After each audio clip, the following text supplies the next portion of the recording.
بہت خوبصورت دعا ہے، بہت ویژن ہے اس دعا میں کہ اللہ مجھے میری اولاد کو نمازی بنا. بہت بہت بہت خوبصورت دعا ہے.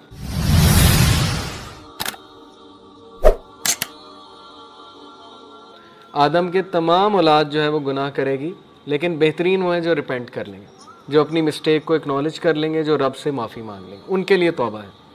اور یہاں پہ ایک اور بات کی طرف توجہ دلائی کہ کچھ لوگ ایسے ہوتے ہیں جو ریپیٹیٹیولی ایک سن کرتے ہیں، خدا نخواستہ ایک چیز ان کی ایڈکشن بن جاتی ہے، لیکن وہ گیو اپ نہیں کرتے ہیں، روٹین نہیں بناتے اس سن کو، وہ ہمیشہ اللہ کی طرف پلٹتے ہیں. جب ان سے کوئی خطا ہوتی ہے، کوئی گناہ ہوتا ہے، وہ رب کی طرف پلٹتے ہیں.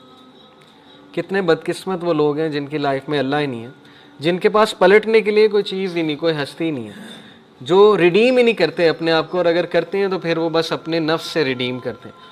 اور کتنے ہی خوش قسمت وہ لوگ ہیں کہ جن پہ جتنا مرضی بڑا پرابلم آ جائے، چاہے وہ جیل میں بھی ہوں، کہیں بھی ہوں، لونلی ہوں، رات کے آخری پہر میں لونلی ہوں، انہیں سب نے چھوڑ دیا ہے، ان کا کوئی ریلیشن شپ بریک ہو گیا، لیکن وہ ایک سجدہ کرتے ہیں اور مقصد حیات کو پا جاتے ہیں. اللہ تعالیٰ کو ایک سجدہ کرتے ہیں، وہ ہیل ہو جاتے ہیں. اور ان میں سے آپ میں سے بہت سے لوگ ہیں جنہوں نے خود ایکسپیرینس کیا ہوگا. اس لیے یہ ایکسپیرینشل لرننگ، یہ ساری ایسی چیزیں جو ایکسپیرینس سے آتی ہیں. ایکسپیرینس ہی نہیں کیا ایک بندے نے اسپرچویلٹی کو، ریلیجن کو، کیا اس سے بات کریں گے آپ؟ کیا اس کو دلیل دیں گے آپ؟ اس وقت جو ہے اس نے سبمٹ ہی نہیں کیا اللہ سبحانہ و تعالیٰ کی طرف. اس لیے you have to submit, you have to experience this, یہ جو حدیث میں آ رہا ہے. اور پھر ایک زبردست حدیث ہے، منڈے اور تھرسڈے کو جنت کے دروازے کھلتے ہیں اللہ کی رحمت کے. اس لیے رسول اللہ منڈے اور تھرسڈے کا روزہ رکھتے تھے کہ جب میرا حساب اللہ کے سامنے پیش کیا جائے تو میں روزے کی حالت سے. اللہ تعالیٰ رحم فرماتے ہیں لوگوں پہ. اللہ تمام انسانوں کو فرگیو کرتے ہیں جنہوں نے شرک نہیں کیا، ایسوسیٹ نہیں کیا اللہ کے ساتھ کوئی، سوائے ان دو لوگوں کے جنہوں نے آپس میں لڑائی کی. اور اللہ کہتا ہے کہ ان دو کو ڈیلے کر دو میری معافی، کیونکہ یہ دونوں آپس میں لڑے ہوئے، اور جب تک یہ ریکنسائل نہیں کر لیتے آپس میں تب تک ان کی معافی نہیں. کتنا زبردست طریقہ ہے ہمارے رب کا کہ انسانوں میں لڑائیاں ختم ہو جائیں. اللہ نے کنڈیشن رکھی ہوئی ہے کہ اگر تم مجھ سے ملنا چاہتے ہو ایک ایسی حالت میں کہ میں تم سے راضی ہوں، تو آپس کی لڑائیاں چھوڑنی پڑیں گی. تو پھر تمہیں آپس میں محبت سے رہنا پڑے گا، اور پھر تمہیں آپس میں جو ہے وہ بھائی چارہ قائم کرنا پڑے گا، اور دنیا کو ایک beautiful place, place of peace جو ہے وہ بنانا پڑے گا، اگر تم چاہتے ہو کہ میری تم سے ملاقات ہو. اور پھر ایک اور حدیث آتی ہے، بڑی خوبصورت حدیث ہے، حدیث قدسی. اللہ تعالیٰ کہتے ہیں کہ اے آدم کے بچے، او سن آف ایڈم، اپنے آپ کو فارغ کر لے میری عبادت کے لیے، اپنے آپ کو فارغ کر لے میری عبادت کے لیے، ٹائم نکال لے میری عبادت کے لیے. میں تیرے دل کو غنی کر دوں گا، اور میں تیری آنکھوں کے درمیان غنا بھر دوں گا. یعنی کہ تجھے ایک ایسا ویژن دوں گا، تجھے ایک ایسی آزادی دوں گا، تجھے ایک ایسی امپاورمنٹ دوں گا، تیرے معاملات کو اپنے ہاتھ میں لے لوں گا، اور تیرے ٹائم میں برکت آ جائے گی، اور تیری چیزوں جو ہیں وہ برکت سے ہونے لگ جائیں گی. کس لیے؟ جب تو میری عبادت کے لیے ٹائم نکالے گا. بیکاز اللہ is the source of goodness. انسان کی نیچر ہے کہ وہ کسی نہ کسی چیز کے ساتھ اٹیچ ہو جاتا ہے. ہم میں سے ہر کوئی کسی نہ کسی چیز کے ساتھ اٹیچڈ اور اوورلی اٹیچڈ ہے. اسی کا نام ورشپ ہے. Some worship the money, some worship the power, some worship intellect, some worship a human being, overly attach ہو کے. تو یہ اٹیچمنٹ کی بات ہو رہی کہ تم میرے ساتھ اٹیچ ہو جا. جب تم میرے ساتھ اٹیچ ہوگا، میں تیرے دل میں غنا بھر دوں گا، تیرے ٹائم میں برکت آ جائے گی، اور میں تیرے تمام معاملات کو اپنے ہاتھ میں لے لوں گا، اور میں تجھے اسٹرینتھ دوں گا. میری عبادت تجھے اسٹرینتھ دے گی. یہ ہے خلاصہ.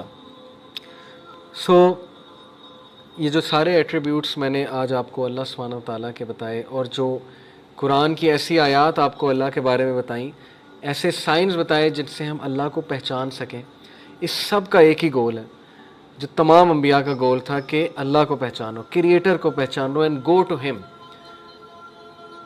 یونٹی بھی اس سے قائم ہوگی، ہمارے ورلڈ کے پرابلمس بھی اس سے سالو ہوں گے. اور کریٹر کو جب ہم پہچان لیں گے، اس کی عبادت کریں گے، تو ہمیں اس کا کہنا بھی ماننا پڑے گا.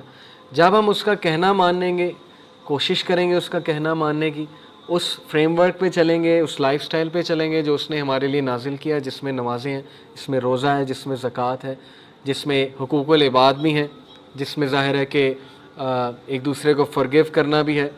تو world will become a very beautiful place. اور یہ چینج ہماری یوتھ ہی لا سکتی ہے. جتنے بھی مسئلے ہیں، روٹ کاز پہ چلے جائیں, چھوڑیں یہ کہ لچے ہیں, لفنگے ہیں, ٹاکسک مسکولینٹی ہے, جو بھی ہے, فیمنزم ہے وغیرہ وغیرہ. روٹ کاز پہ چلے جائیں. روٹ کاز کیا ہے کہ اچھے انسان ہماری دنیا میں بہت کم ہو چکے ہیں. بچا لیں اپنی جنریشنز کو.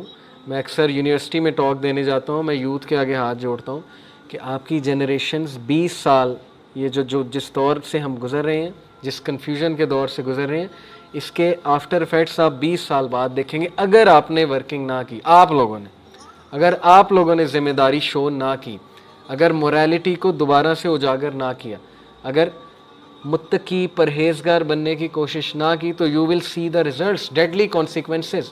آپ کی بہنوں کی شادیاں نہیں ہونی, یہ one of the deadly consequence ہے. اگر اسی طرح رہا, یہ پورن انڈسٹری رہی, یہ گلیمرائزیشن آف بل بورڈز رہا, اس طرح سے وہ بیوٹی کو اور بیوٹی کے سٹینڈرڈز کو جو ہے وہ دکھاتے رہے, اور ہمارے نوجوان نسل جو ہے وہ کسی عام شکل کی لڑکی سے شادی بھی کرنا نہیں پسند کریں گی, اور وہ کنواری رہ جائے گی. اور ایسے ہو رہا ہے, 35 سال کی عورتیں جو ہیں وہ کنواری ہیں, ان کو رشتے نہیں مل رہے. ماں باپ ڈر رہے ہیں رشتہ کرتے ہوئے کہ پتہ نہیں اگلے لوگ کیسے ہیں, کس بیسس پہ رشتہ کریں گے, ہمارے نام یہ گھر کر دو, گاڑی کر دو, یہ کر دو, جہیز دے دو وغیرہ وغیرہ. The world will become a heel اگر ہم لوگوں نے ابھی سے پائٹی کو گول نہ بنایا, پرہیزگاری کو گول نہ بنایا. پھر ایسے لوگ, ہماری یوتھ اس طرف چلی جائے گی کہ آپ سوچ بھی نہیں سکتے ہیں, اور اس کے ریزلٹس ہماری اولاد کو بیئر کرنے پڑیں گے. آج ہم اس ویژن سے نہیں سوچ رہے, کبھی اس ویژن سے سوچیں کہ آپ کا اپنی اولاد, ابھی آپ کی شادیاں ہونے میں بہت ٹائم ہے, لیکن سوچیں آپ کی اولاد کے لیے کیا ورلڈ کریٹ ہو رہا ہے. کیا آپ چاہتے ہیں ان کو یہ ورلڈ ملے؟ کیا وہ پورن ایڈکٹس بنے آپ چاہتے ہیں؟ کیا آپ چاہتے ہیں وہ ڈرگز میں جائیں, نشہ کریں؟ کیا آپ چاہتے ہیں کہ وہ کنفیوز سولز ہوں, لاس سولز ہوں, سوسائڈل ہوں, سوسائڈ کرنے والے ہوں؟ اگر تو نہیں چاہتے تو پھر you have to return to the source. ذمہ داری کے ساتھ اللہ کی طرف جانا پڑے گا, اللہ تعالیٰ سے لینی پڑے گی ڈیفینیشن ساری, اور اللہ کے آگے سبمٹ کرنا پڑے گا. سو اللہ تعالیٰ ہمارے ہارٹس کو نرم کرے, ہمارے دلوں کو نرم کرے, اور ہمیں متقی بنائے, پرہیزگار بنائے. ہم ابراہیم علیہ السلام کی اس دعا سے اختتام کرتے ہیں آج کی کلاس کا. بہت خوبصورت دعا ہے, بہت ویژن ہے اس دعا میں. ربی جعلنی مقیم الصلاۃ ومن ذریتی ربنا وتقبل دعا ربنا اغفر لی ولوالدی وللمؤمنین یوم یقوم الحساب. آمین. کہ اللہ مجھے, میری اولاد کو نمازی بنا. بہت بہت بہت خوبصورت دعا ہے, اگر آپ اس پہ غور کریں.